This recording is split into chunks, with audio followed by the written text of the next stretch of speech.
Estamos atravesando un momento extremo. La presencia de una pandemia significa la posibilidad cierta de penurias, padecimientos, dolor, temor, angustia y duelos para nuestro pueblo y todos los pueblos del mundo. Ante esto creemos que hay que extremar todas las medidas y prevenciones necesarias para achicar al máximo esos dolores y que los pueblos tomemos conciencia que mucho depende de nosotros, que en definitiva todo depende de nosotros, tanto para achicar los dolores y penurias como para abrir el camino hacia un futuro promisorio. Hay que observar disciplinadamente todas las disposiciones, lo cual no debe impedirnos profundizar la reflexión y el debate sobre las causas de por qué llegamos a este problema y otros simultáneos con esta pandemia.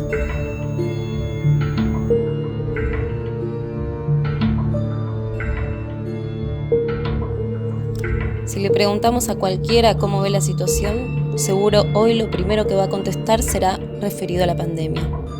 Pero si le damos un rato más para pensar y responder, no tardará mucho en agregar los problemas de seguridad, los femicidios, la inflación, la desocupación, la violencia. Este no es un dato menor y debería ser clave para analizar la actual realidad, incluida la pandemia. A lo largo de 40 años, todos estos problemas sociales se fueron agravando en forma evidente. Sin embargo, a simple vista y en los medios de difusión, se sigue separando y aislando los problemas, como si no tuvieran nada que ver unos con otros.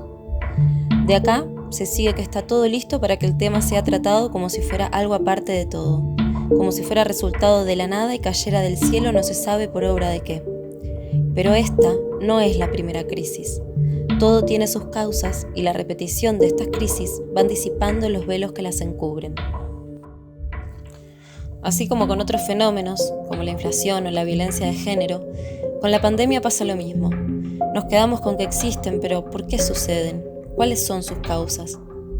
Al no profundizar en estas preguntas nos quedamos con la idea de que vienen de la nada, que simplemente son. Esto nos impide conocer el proceso de su formación y las causas que provocan esos males. ¿Se podrán eliminar los problemas sin eliminar sus causas? ¿Qué es la pandemia? ¿Cómo se engendró? ¿Qué hechos son simultáneos a ella? ¿Cómo repercuten en ella estos hechos? Y a la inversa, ¿cómo repercute ella en estos hechos? Nada de esto se trata ni se aclara, ni siquiera se insinúa. Cuando los hechos se nos presentan de este modo, cuando pareciera que no tienen causas que los provocan, ni historia, ni proceso anterior, ni que se dan en simultáneo o relacionados con otros hechos que a su vez se influencian entre sí, se deforma la percepción. Lo que se entiende o se capta como realidad es algo muy distinto a la realidad misma.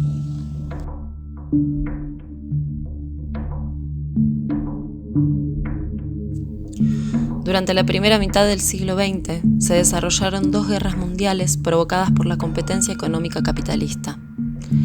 La lucha por la ganancia llevó a la disputa por los mercados y las fuentes de materias primas, y luego a la guerra militar, cobrándose más de 100 millones de muertos y mutilados y ciudades destruidas.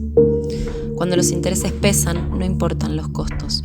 Máxime cuando esos costos y víctimas los pagan los trabajadores y los pueblos. Esa es la verdadera historia. Sin olvidar esas lecciones, analicemos cómo venía la situación. Veamos qué pasó con la crisis financiera del 2008. Luego de que se desatara, se publicaron centenares de artículos donde daban por finalizada esta crisis. Pero hacia fines del 2012, las deudas sobrepasaban todo lo imaginable.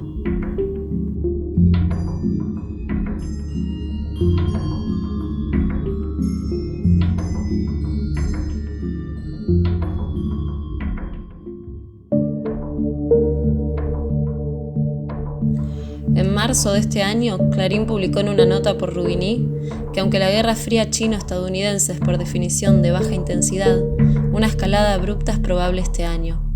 Para algunos líderes chinos no puede ser una coincidencia que su país esté viviendo simultáneamente un brote de epidemia de gripe porcina masiva, una severa gripe aviar, una epidemia de coronavirus, inquietud política en Hong Kong, reelección del presidente proindependentista de Taiwán y operaciones navales de Estados Unidos intensificadas en los mares del este y sur de China.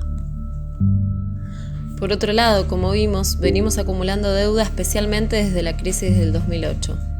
El Instituto Internacional de Finanzas calcula que la deuda global respecto al PBI mundial ha alcanzado un extraordinario 332%, un paquete de obligaciones que ronda los 235 billones de dólares.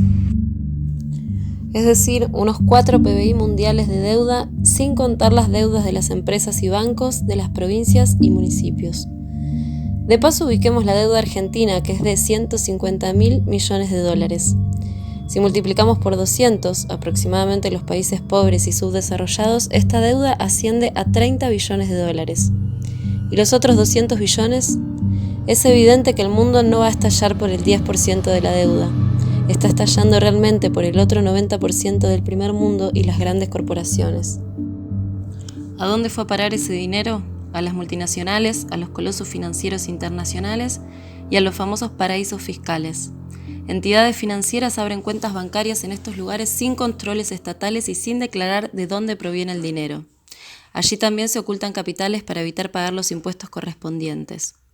Una gran parte de toda esa suma es plata robada a los pueblos.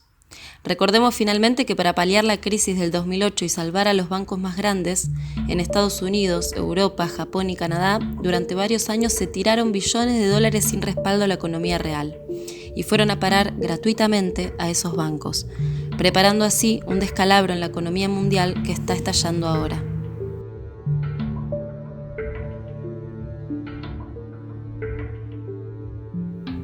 No sabemos cuál pudo ser el origen de la actual pandemia, si la conjunción del desastre climático con la desaparición del hábitat natural de centenares y miles de especies y su corrimiento a otros territorios, sumado a la extinción de muchas de ellas que entroncan con la abundante y atroz miseria reinante en gran parte del mundo actual, o puede ser que la competencia llevara a producir ese virus como arma de guerra. Ya hemos visto que no vacilaron en provocar 2 guerras mundiales. Lo que nos llama la atención es que no se le prestara la más mínima atención, ni espacio, ni razonamiento a la relación entre la gravedad de la crisis económica y el inminente derrumbe de las bolsas de valores con su correlato de la caída brutal en las condiciones y calidad de vida de los pueblos, que venía despertando un reguero de estallidos sociales en muchísimos países, incluidos los del llamado Primer Mundo y el propio Estados Unidos, entendiendo el estímulo que significaría para todos los pueblos el verse y sentirse acompañados por todos los demás. Como dijo Cristina Fernández de Kirchner alguna vez, nosotros tampoco en política creemos en las casualidades. De cualquier manera, tanto el desastre climático como la enorme miseria reinante en parte importante de la humanidad, así como la desigualdad creciente, no pueden ser atribuidos a otra cosa que al sistema económico de producción capitalista y a su escala de valores sociales, éticos y morales. Se podrá decir que este sistema supo tener otras etapas con mejores condiciones de vida. En la próxima publicación trataremos estos temas.